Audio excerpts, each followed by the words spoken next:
Hello, everyone. Welcome to the wild, wild west of adulting, brought to you by your hosts, Anniedi, Essien, and Christina Farinacci-Roberts. I did want to cover some ground rules as we're getting started here. You may see some bushy eyebrows.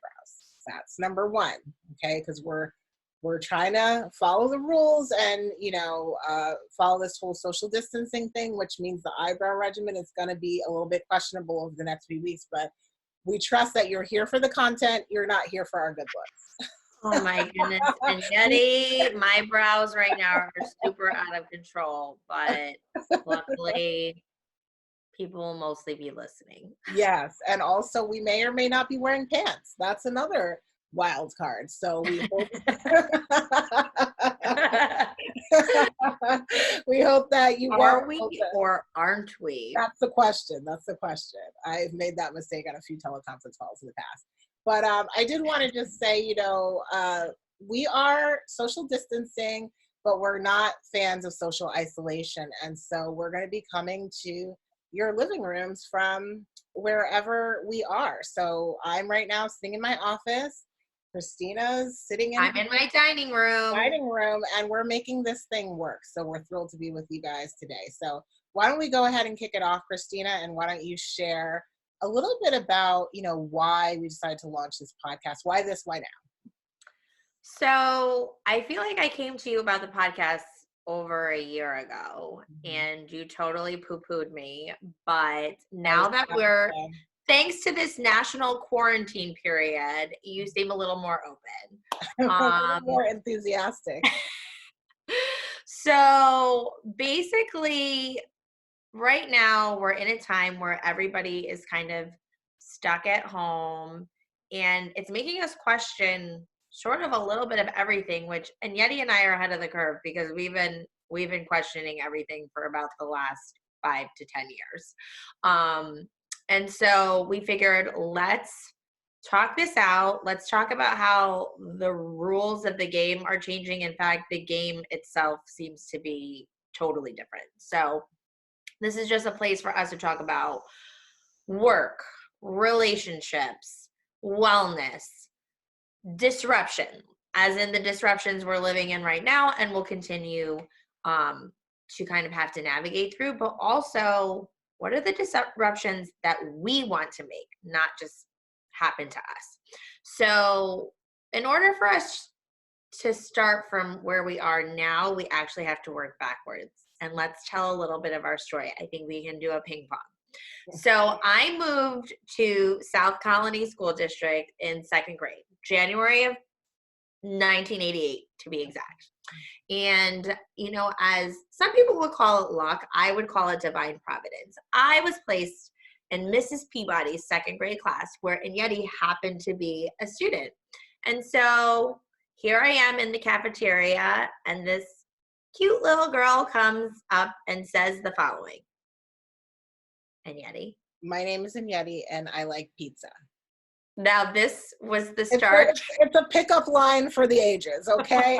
She fell for it, hook, line, and sinker. And I said, I don't know this girl, but I want to know her. And we've been eating our way through several buffets, multiple countries ever since, okay? Oh, yeah. So the love affair started in second grade when I was this tiny little wallflower who didn't even was afraid of her own shadow. Eventually years would come by and I got out of my shell, and there are probably times Anniedi wishes I was still that wallflower, but now I can talk someone's ear off with the best of them. And so she has her welcome wagon out. Let me say that. Why would you not? So we had only child problems. Yeah, totally. Elementary school, middle school, high school, we were besties. And then we went to college, and, she was at Brown. I was at the University of Albany, which was the #1 party school when I was there. #just saying. Did you say #1 party school? It was the #1 party school. Single-handedly make it that? I'm pretty sure You did your Casey part. Churchill and I did. Shout out to Casey. Hopefully she'll listen to this at some point. Actually, I might be responsible for her whole family and marriage right now because she wound up marrying Chad. But anyway, so basically, after I graduated from college, I moved to Korea and Yeti moved back home. Fast forward a year later when I come back married and moved to Brooklyn with one of our other really good friends, Amber. And, I went down there with $1 and a dream. That's a whole other story. I went to school to be a teacher, but there were some hiccups that happened when you go to a big school and you fall through the cracks. But anyway, so after living there for a year, I invite Anniedi to come move in with me because my friend now has moved out with her fiance, who at the time is from Brazil. Again, a whole other story we'll get into another time. You're getting a lot into the details here, getting into the weeds. Let's stick to the facts at hand. She calls me up and she says, I have an empty room in my apartment. You've always said you wanted to move to New York. Now's your time. So I told my dad, I was like, look, I'm out of here. I know I don't have a job or anything, but I'm moving to New York. And my dad was like, that's really not going to happen. You have to have a better plan than that. So I was like, I'll see you with your planning. I'll go to one conference. I went to this conference. I mean, I can't tell if I'm introverted or extroverted. I think I probably lean towards introversion, although during this quarantine situation, I may prove to actually be an extrovert. But I spoke to one person. That one person ended up being my coworker, who actually is now one of the advisors for my company. So look at how life comes full circle. But I landed a job and moved in with Christina. So we were roommates. And then my then husband, he's now my ex-husband, he moved back from the military, and then we got our own place, and then Yeti got her own place. But then fast forward, I wind up buying an apartment that she and my other friend Amber picked out. And then a few months later, there's an opening, and she wound up buying the apartment. I've been trying to get rid of her since second grade. 2 doors down. I bought the apartment 2 doors down. So we go to see the apartment, and I'm like, Christina, play it cool. You know what I'm saying? You gotta play it cool. You can't show your whole hand. And she's there grinning like a Cheshire cat. And I'm like, Christina, you're just making it obvious that I'm gonna put an offer in on this. Listen, Brian Mooker GB or whatever his name was, he was none the wiser in Yeti. He knew we were putty in his hands. So as soon as she said I live 2 doors down, he was like, this is a done deal. I lowballed them. They laughed at me. The market tanked. They came back and took my offer. So that's really how this whole story went down. So I was 2B, she was 2D. It was literally like real life friends. Exactly. Now, some people might argue we have an unhealthy codependency. I feel like that is totally unfair. Everyone has their vices. We basically had all of our favorite eating spots. We had the Thai place down the street. We had the pizza guys. What else did we have? We had so many good times. Anyway, so fast forward, I get married to my now husband. I'm hoping this is the real deal because it's been about almost 10 years. But when he pisses me off, I do like to say three's a charm. And I moved back to Smallbany, and Yeti moved to Charlotte. I'm a Southern Belle. I'm still on Operation and Yeti's migration. I work on it a little bit every day. She's really resisting it. I mean, something about first of all, let's just talk about this. 2 words, shoveling snow. That's where I draw the line. Listen, this girl grew up in upstate New York, and she will come home to visit, and if it's like below 65 degrees, she's like, why this, why now? I don't get it. I'm like, stop acting. How long have you been in Charlotte? Like 5 years now? It's actually been 6 years now. All right. Well, 6 years versus 34 years in the Northeast. I mean, come on. Anyways, so yeah, so that's where we came from. We took the scenic route, but that's also what this podcast is about. Okay, but just fast forward to the fact that I get laid off, okay? Christina quits her job in solidarity, okay? Because she's been trying to be as cool as me ever since second grade, although she says she became CEO before me. I did. But she Technically likes to rub speaking, in my principal face. CEO of Albany Leadership Charter High School for Girls. She likes to rub in my face, but who's the CEO now? So, okay, it all goes around and comes back around, okay? But I still get to say I did it first. So, so yes, and Yeti, did you say you were laid off? I was laid off, yeah. Okay, I didn't know if we were using euphemisms or whatever. But What so is a yeah, euphemism? I don't know. But That's anyway, what people call it these days. I mean, she was laid off. getting more common. My mom was diagnosed with the beginning stages of Alzheimer's, which prompted me to then quit my job without a safety net because, God, thank God I'm knocking on wood. My mom's progression of the disease has been pretty slow, but I didn't know how it was going to go. So I started my own educational consulting company and just trusted that God would make a way. Mhm. And glory be to God, he did make a way. And I've been working for the last 2.5 years as a solo entrepreneur. But I did just say I'm an educational consultant. So this all the schools shutting down, it's kind of cramping my style. But it has opened up some time right now to start this podcast. So Yeah. And I would say, I know Christina talked a little bit about her mom being sick. I lost my mom while she was abroad in Korea. My mom passed away from cancer. And so, I mean, ever since then, I've sort of been on this live life to the fullest, celebrate every moment kick, kind of really YOLOing it up, if you will. But, we like to go hard. We're competitive. I loved being great at my work, was really driven on climbing that corporate ladder. And so after getting laid off, really had to take a step back and say, what is it that I believe my legacy will be? How do I want to leave my own unique handprint on this world? And entrepreneurship really started to bubble more to the surface in terms of how I could create value and make an impact that would be bigger than myself long after I left this earth. And so it's just fun, I think, having friend who's in that similar season. I think, your vibe attracts your tribe, so to speak. You gotta be careful who you hang around with because that was sort of my experience hanging around with a lot of entrepreneurs. my husband thinks we just basically sit on the couch and talk to each other on FaceTime and aren't being serious about our business ideas, but he couldn't be further Yeah. off than he It's is. Yeah, I think it has been up until this point a period of not just thinking about disruption that's happening in the market, but how do we disrupt ourselves? How do we intentionally disrupt ourselves, get uncomfortable, get out of our comfort zone, and figure out, how we're going to leverage our unique gifts, skills, and talents to create value in the world. I mean, that's essentially what we've been up to, right, Christina?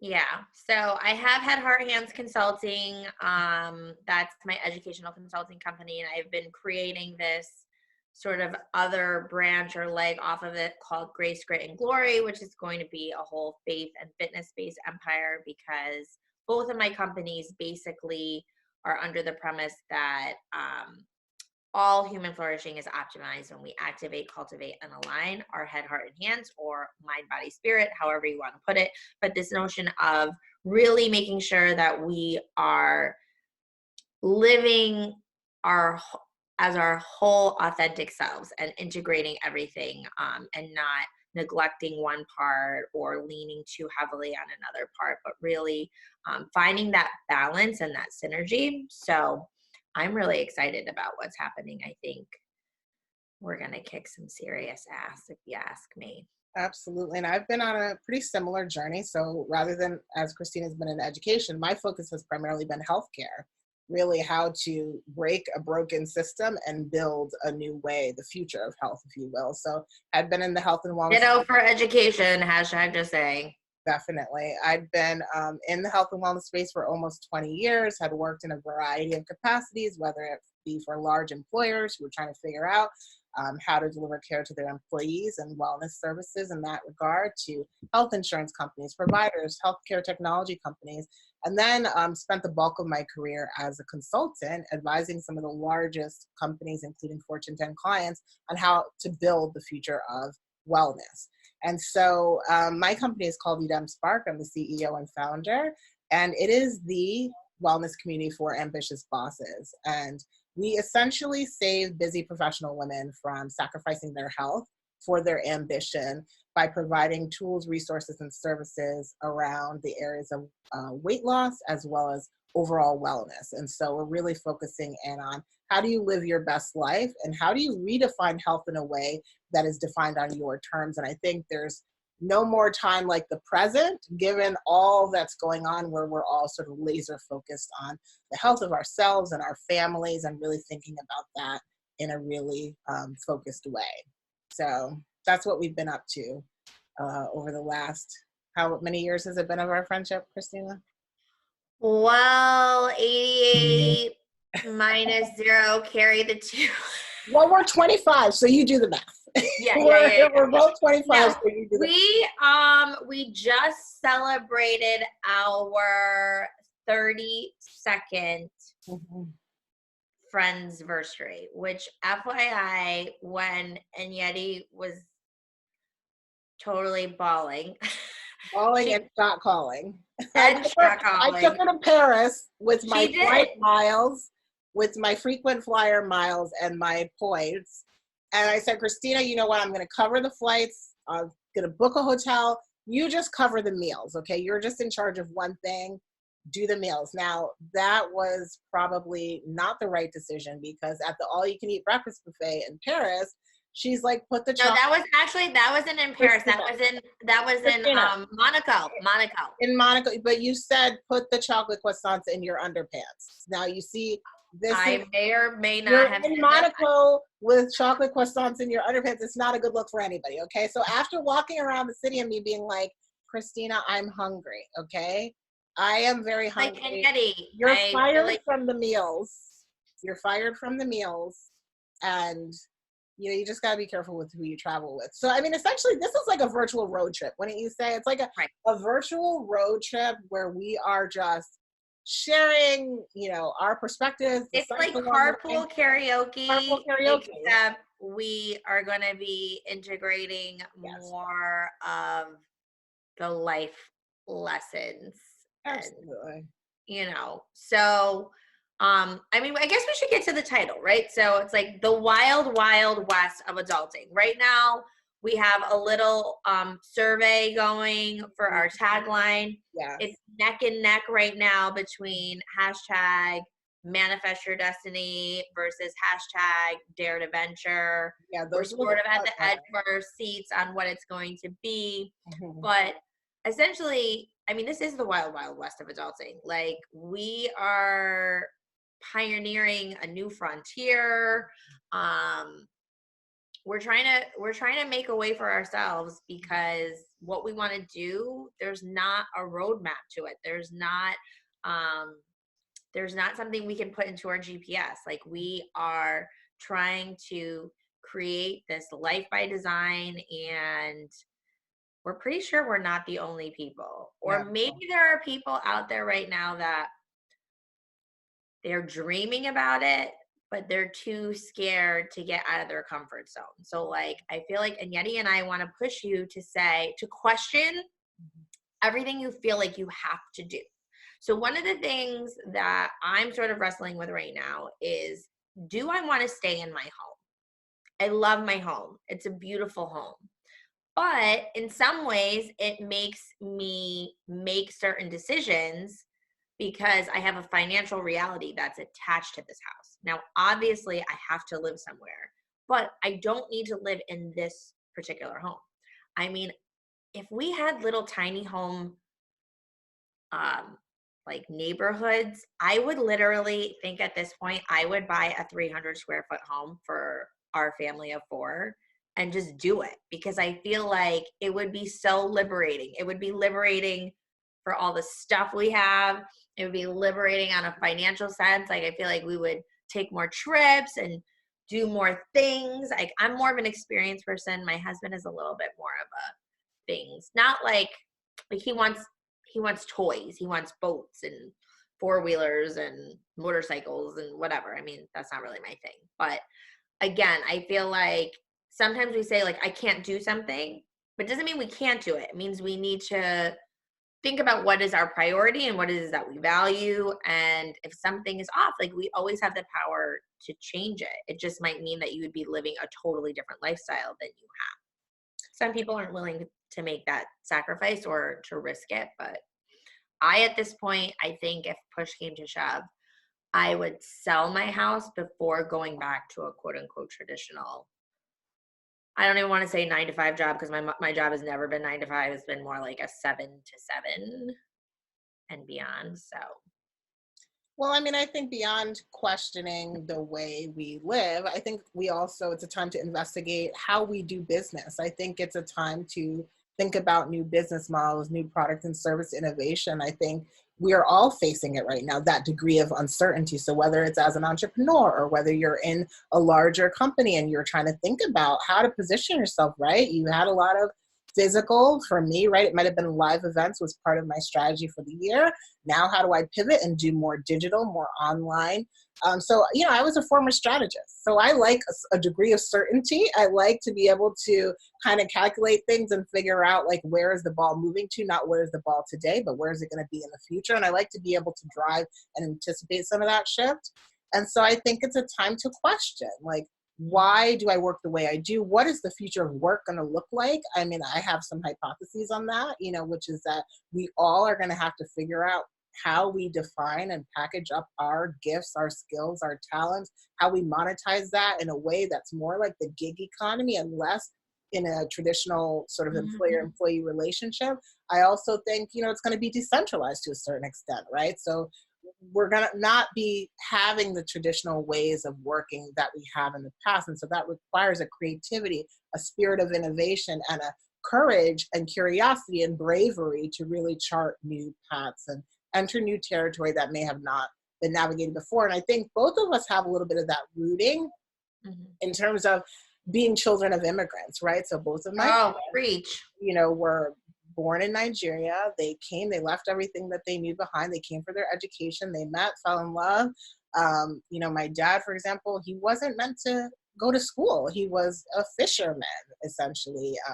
His parents didn't allow him to get an education. He didn't start his traditional or formal learning until the age of 25, and then went on to get a doctorate of education here in this country. And so I'm well aware that a lot of the sacrifices that my parents made created a sense of privilege or audacity for me to dream in a new way. You could almost describe it as the new American dream, right? Maybe it's not the picket fence as Christina describes, people now moving more towards tiny homes or not even owning real estate, but it's thinking about what it means to be free, live a life on your terms, and create a space where your possibilities are limitless. I really think that idea of managing uncertainty and going after unlimited possibilities is really the spirit of this whole concept of the wild, wild west of adulting. And I think we can all relate to it in our own ways. Would you agree, Christina? Totally. I mean, I think, yes, this is what's interesting about this time, especially in light of all the immigration issues that are in our current events and stuff, is that as children of immigrants, I'm half Korean, half Italian. So my mother immigrated from Korea in 1975. And on my dad's side, it was my great grandparents that immigrated here. And so, essentially, on both sides, but definitely more so with my mom because of the immediacy, it's like this idea of working hard, getting your education, and building a life that is, better than your parents. And so I am not only grateful for the opportunities, but I am amazed at when I look at my mom, who grew up poor, dirt poor on a farm, and had to stop going to school after the 3rd grade. For her daughter to not only have finished high school, finish college, earn a master's, and beyond, and then to become a teacher and a principal, like a leader in education, and then eventually to be her own entrepreneur, it's crazy. That's one generation. That's like how important it is and how impactful it can be to have a quality education, which is why I was so passionate about being an educator myself, and now as an educational entrepreneur. spreading that. But I think what's interesting is in these times, even if you are not a child of an immigrant, you cannot, even if you didn't have the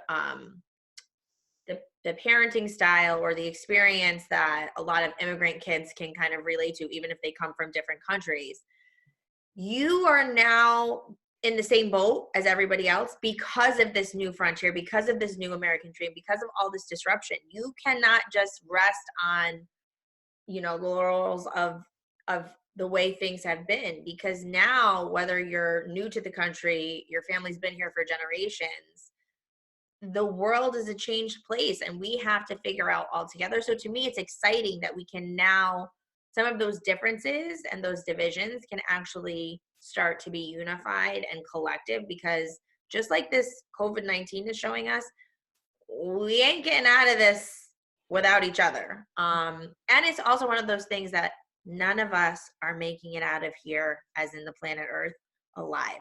So I think that goes back to what you were saying about, like, what is this legacy that you want to leave,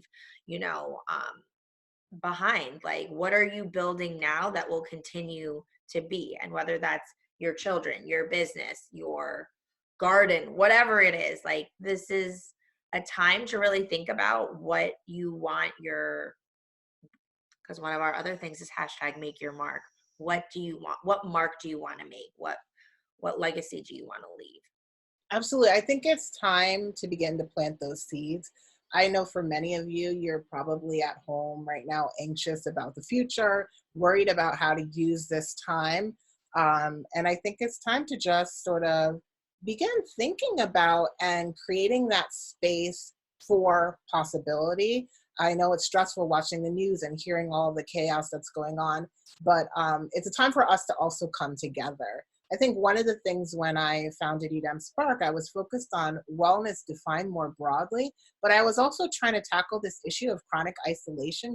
For me, moving to a new city, not having many friends, it really forced me to be intentional about building relationships, intentional about seeking out social support, intentional about thinking about community in a new way. And I know we're not able to physically be together. Like, I would love to be curled up on Christina's couch right now, eating her out of house and home. But, this is a way for us to have that virtual type of office cooler, to be supportive of one another as we navigate this uncertain terrain. So I just encourage you to be excited about what's to come from us. We're going to do our part to bring rich content that shares with you what's going on.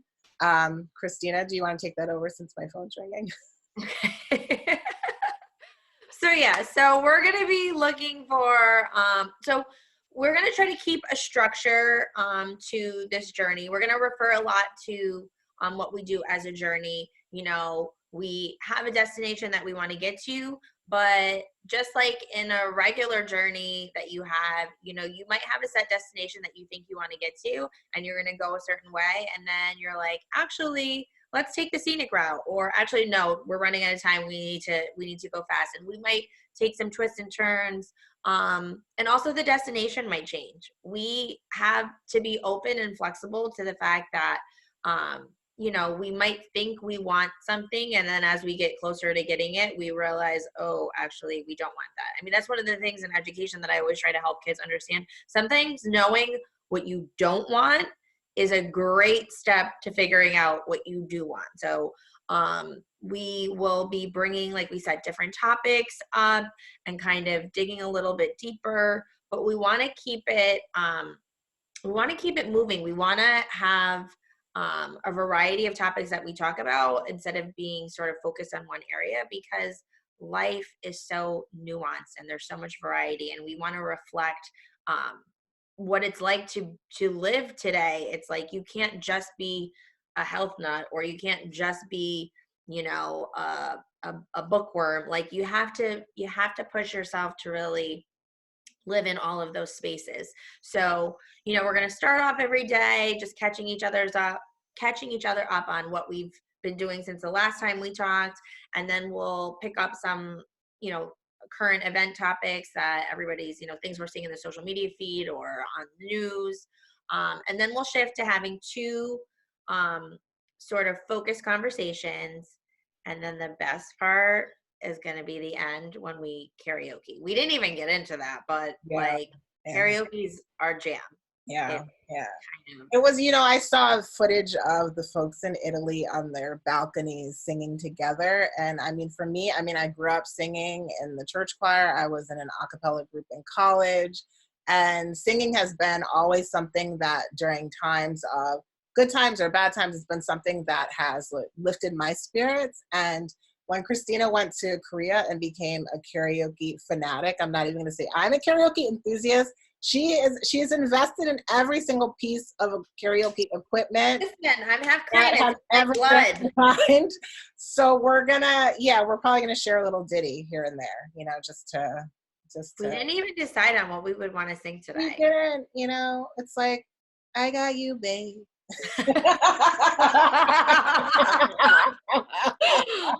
Now here's the other piece of information you need to know. And Anniedi actually doesn't know the words to I don't know any words. Any of the songs. So it's gonna be touch and go. This is gonna be touch and go. But if you guys hang in there with me, I mean, Anniedi, I feel like we have to do something, even if it's not a whole song. What is something that we can just end on right now? Yeah, go for it. Past our time. I don't know. I literally don't know right now. Like, Christina, your encyclopedic memory of all karaoke is. But I feel like it should be. What's that? Oh, there was that song, the one that Gwyneth Paltrow did with that dude from that movie. Can't remember. That's very specific. It's not really helping me. Hold on. Let me try to look it up real quick. While I'm doing that, I don't know, talk about something else. No, I mean, I think the moral of the story is you gotta make a little bit of time for play, even if we feel cooped up in our homes, even if we're feeling a little stir crazy, going through the cabin fever, making time for a little bit of play, I think will help us all get through this. And, I think karaoke is just a way that we're going to just keep things interesting, just mix it up a little bit so that, everybody remembers what matters the most. And it's the time that we have to spend with one another. So these are definitely going to be moments that are going to lift my spirits. And I hope that it lifts all of your spirits as well. Oh, the name of the movie was Duets. And I think it was called, Cruisin'. Do you remember that song? I'll play the actual. Maybe hold on. Let's see. Here we go. This is the scene from the movie. With your permission, I'd like to introduce my daughter Liv.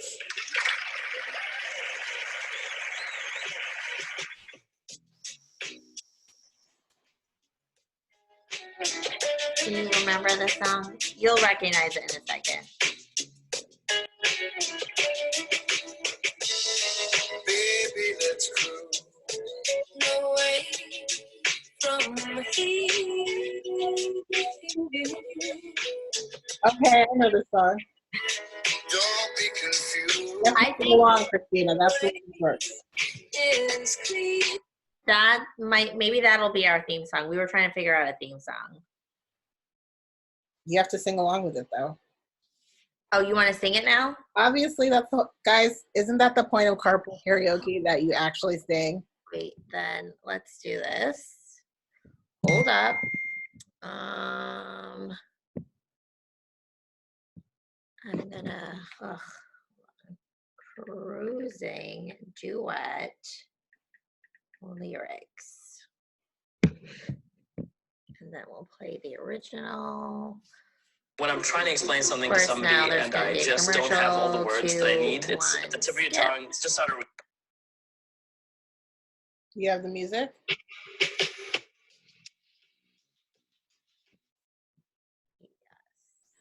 Are you playing it?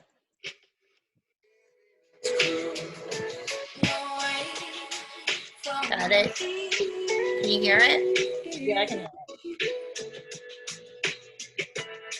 Don't be confused. Are you going to sing with it?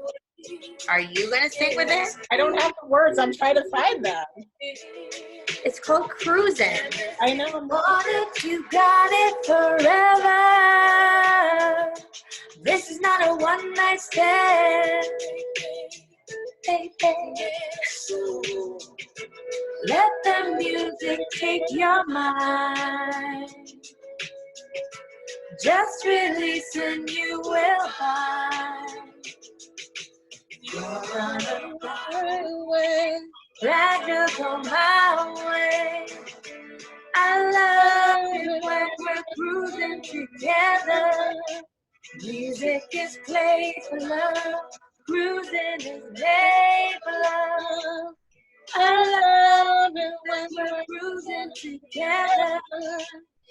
So I feel like this might get a little hard because I think we're gonna be like the sound hits you after it hits me. I mean, it's fine. It's like not hitting you. Are like you an hearing echo. it? Are you hearing I think there'll be an echo. There's not, Christina. Trust me. But guys, we're gonna investigate this further, and we will be more prepared next time so that we know exactly what song we are singing. But of course, if you guys have any song requests, put them in. All right. Okay. All right. Episode 1, it was a little rough, but I think we made it through. We powered through. We got into a flow eventually. So if people are just patient with us, we'll get there. Yeah. Yeah. Right. All right, everyone. Hashtag Dare to Venture. Hashtag Manifest Your Destiny. We'll let you know which one it winds up being.